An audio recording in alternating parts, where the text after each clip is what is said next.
सुंदरता का महत्व। एक अति सुंदरी स्त्री ने विमान में प्रवेश किया और अपनी सीट की तलाश में नजरें घुमाई। उसने देखा कि उसकी सीट एक ऐसे व्यक्ति के बगल में है जिसके दोनों ही हाथ नहीं है।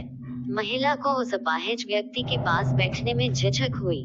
उस सुंदर महिला ने एयर होस्टेस को कहा कि वह उसके लिए नियत सीट पर सुविधापूर्वक यात्रा नहीं कर पाएगी, क्योंकि साथ की सीट पर एक दोनों हाथ विहीन व्यक्ति बैठा हुआ है।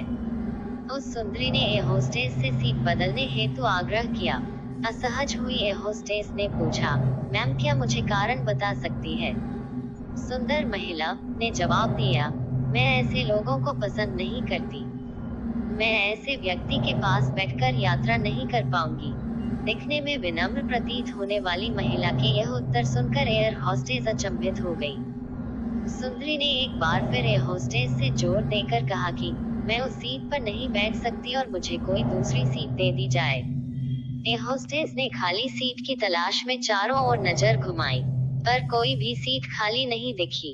एयर होस्टेस ने महिला से कहा कि मैडम, इस इकोनॉमी क्लास में कोई सीट खाली नहीं है, किंतु यात्रियों की सुविधा का ध्यान रखना हमारा दायित्व है। अतः मैं वायुयान के कप्तान से बात करती हूँ, कृपया तब तक थोड़ा धैर्य रखें। ऐसा कहकर होस्टेस कप्तान से बात करने चली गई। कुछ समय बाद उसने लौटकर महिला को बताया, महोदया, आपको जो असुविधा हुई उसके लिए बहुत खेद है। इस पूरे विमान में केवल एक सीट खाली है और वह प्रथम श्रेणी में है। मैंने हमारी टीम से बात की और हमने एक असाधारण निर्णय लिया। एक यात्री को इकोनॉमी क्लास से प्रथम श्रेणी में भेजने का कार्य हमारी कंपनी के इतिहास में पहली बार हो रहा है। सुंदर महिला अत्यंत प्रसन्न हो गई, किंतु इसके पहले कि वह अपनी प्रतिक्रिया व्यक्त करती और एक शब्द भी बोल पाती, एयर होस्टेस उस अपाहिज और दोनों हाथ विहीन व्यक्ति की ओर बढ़ गई और विनम्रता पूर्वक उनसे पूछा, सर, क्या आप प्रथम श्रेणी में जा सकेंगे? क्योंकि हम नहीं चाहते कि आप एक अशिष्ट यात्री के साथ यात्रा करने की त्रासदी भुगतें।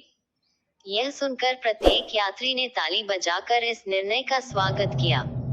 वह अति सुंदरी महिला तो अब शर्म से नजरें ही नहीं उठा पा रही थी।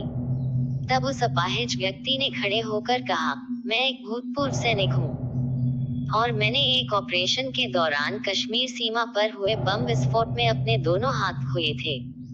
सबसे पहले जब मैंने इन देवी जी की चर्चा सुनी, तब मैं सोच रहा था कि मैंने भी किन लोगों की सुरक्षा के लिए अपनी जान जोखिम में डाली और अपने हाथ खोए। लेकिन जब आप सभी की प्रतिक्रिया देखी तो अब अपने आप पर गर्व महसूस हो रहा है कि मैंने अपने देश और देशवासियों की खातिर अपने दोनों हाथ खोए। और इतना कहकर वह प्रथम श्रेणी में चले गए। सुंदर महिला पूरी तरह से शर्मिंदा होकर सर झुकाए सीट में गड़ गई। शारीरिक सुंदरता का महत्व तब तक कुछ नहीं है जब तक व्यक्ति का मन, उसके विचार सुंदर न हो। उस अति सौंदर्य का भी कोई मूल्य नहीं अगर विचारों में उदारता न हो। शारीरिक सुंदरता के साथ साथ सुंदर विचारों के मालिक बनने की भी कोशिश की।